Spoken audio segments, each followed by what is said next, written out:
I did a video earlier today talking about subversion, and I went into kind of little details, but literally you can make a whole proper documentary, get some serious editing, and listen, if it's God's will, at some point in the future there'll be some more proper editing on this channel, God willing, either by myself, I know how to edit, or someone else can get involved. And if anyone else is in England and can get involved, then by all means hit me up, and obviously we can send stuff over WeTransfer or whatever. But going on to the actual video topic, subversion of men. I'm going to do one about women, God willing, straight after this as well. It's not going to be too long. Now, there was the Industrial Revolution around the turn of the century, and then we've had this digital revolution. And even before, mobile phones and all of that, people were going into more sedentary lifestyles. And the idea of the nuclear family has been completely abolished by the West. So the idea of the man going to work, the woman staying at home, being keepers at the home, as it says in Titus, this is not so much of a thing now.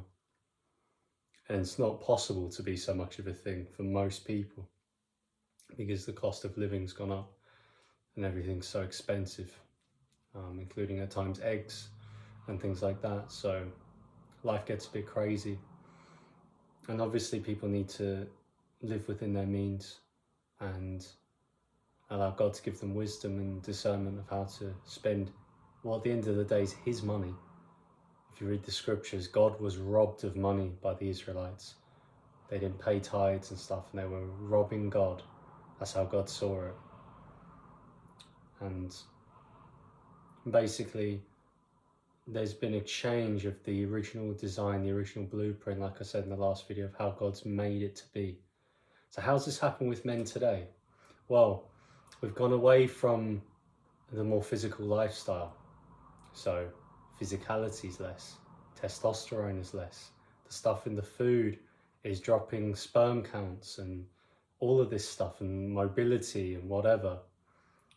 All of this stuff is being affected because of how society is, the fact that we have a bunch of food now that didn't exist 50 to 100 years ago. Our bodies, which have been, I don't believe in evolution, but I believe in speciation and adaptation. We've adapted to our various environments over centuries and millennia, and now there's been so many changes with food and stuff. There's no wonder cancer and all this stuff's gone through the roof. And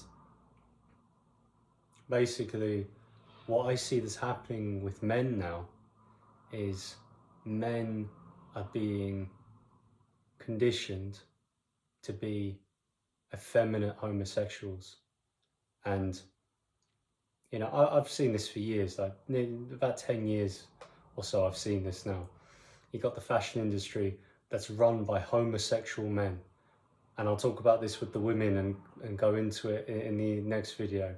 But what do they like? They like these buff or skinny, effeminate men. They don't like women, and they don't like women looking curvy and having some shape and figure to them. That's why you had all these supermodels for such a long time being emaciated and looking like they were ready to keel over. And all they were eating in the evening was probably cocaine.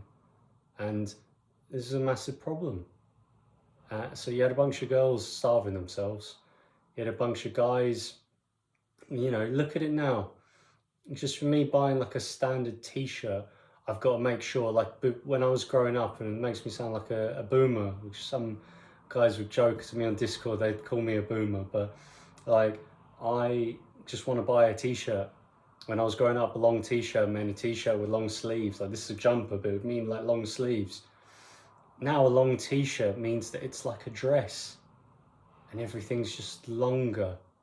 Or just buying a standard t-shirt, it's like, even some of the ones that just say regular fit, it's like a blooming Under Armour, skin tight, sports piece of clothing. and I don't want that. I don't need that. You know, it's just they're trying to have men walking around. These homosexuals in the fashion industry are rife in the fashion industry. They want men walking around in their tight little shorts and their Hawaiian t-shirts looking like homosexuals. And this is what's being purported in society now. And it's like, well, why are we buying into this? And it's penetrating the Christian church now, where you got a lot of guys who are just, you know, and I know my hair, I've not put any product in my hair today. I've not done any of that. Like, this is just my hair being dried. And it is a faff. It's a faff. And that's why for nearly 3 years, I was shaving my head.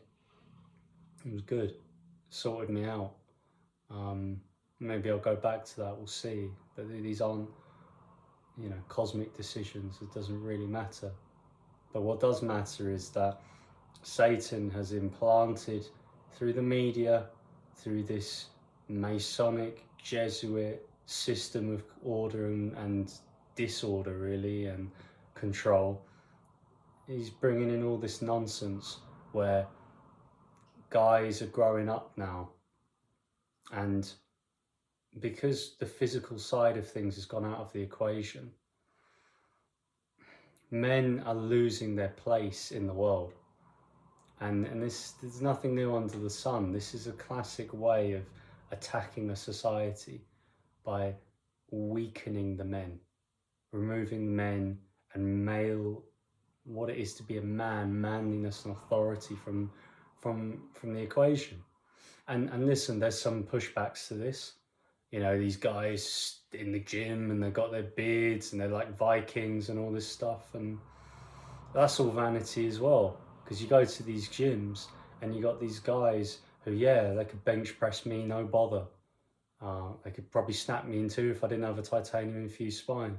But the amount they look at themselves in the mirror is like, well, listen, mate, like, you're not really much better than these frilly, you know, kids as well. And I could go into more there, but I'm not going to throw more sort of disparaging words or whatever. But to subvert a society, all we need is one generation. And that's happened. That's happened with my generation, where I meet people my age who claim to be Christian, for instance. Most of them grew up and claimed they were Christians growing up, whatever that even means. How you can be a Christian at the age of 5, I don't know. But their witness is terrible. Their lifestyles are terrible. And I say this as someone who's deeply grieved by my life. But I'm coming to God with this and allowing myself to be malleable and open for him to change it. And I realise how wretched I am. Even Paul called himself wretched. This isn't a license to sin or anything. But like, we've got to be real that we're nothing. You know, we are nothing of ourselves. God's given us great value. As believers, we're the apple of God's eye. And he's got great plans for us. But at the end of the day, we're nothing. And it says, if a man thinks himself to be something when he is nothing, he deceives himself. Would be in error. So I look at YouTube and stuff like that, and I see what men have been turned into, and it's really sad. Like 2 generations up from me, I meet most men, they're just fairly normal. They don't even have to be like serious Christians, they're just like fairly normal. They're not got all these paranoias and worries and chips on their shoulders. You know, they didn't grow up with Facebook where, oh, if they're talking to a girl and there might be a load of other guys in their DMs and, oh, they've got to post this picture now because this guy who's liked her picture has got his 6-pack out and all this stuff. And you know, you go to the gym or the swimming pool or the beach and these guys are puffing their chests out and walking like this, and if they see another guy who they think's good looking or whatever, then they're like really threatened and agitated and all this stuff, and it's just, I'm just like, what's going on?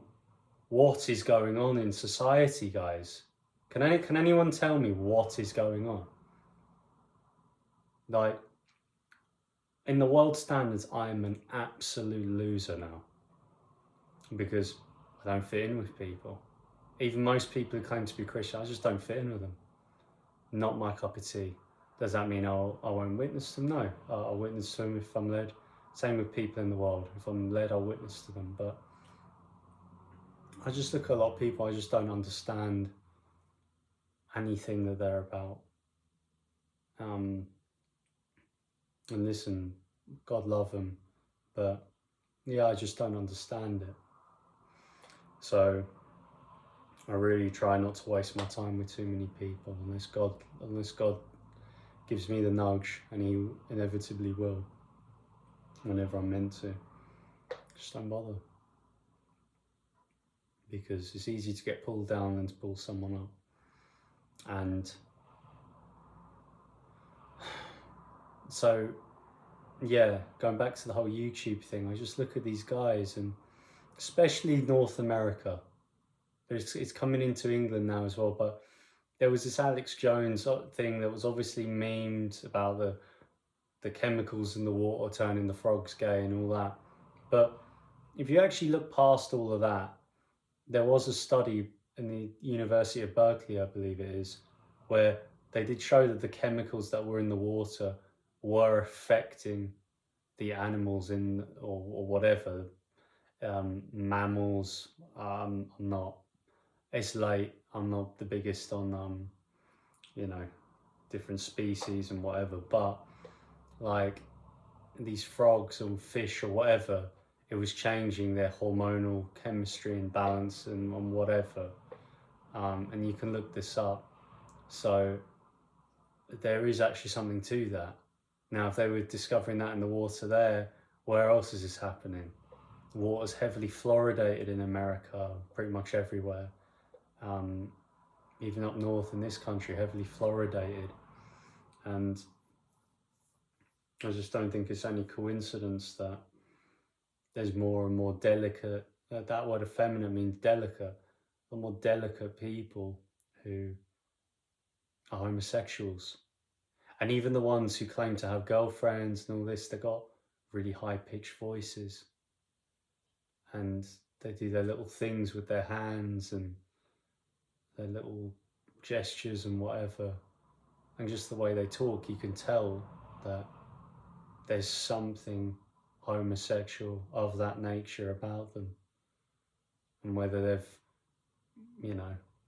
actually gone and explored that, hopefully they never do, and hopefully they repent and get delivered, but there's something not right. And I'm seeing this more and more now. If I watch like a football game, or if I'm watching like something on YouTube, there's just more and more homosexuals about. And it's like, where's this all coming from? And it's not the majority yet, but it is a vocal minority, but it is getting more popular, and we've got to look out for this, and we've got to understand what's going on, guys. We've got to look and understand what's going on around us. So men, we've got to get ourselves right with God. We've got to really, really push in the spirit.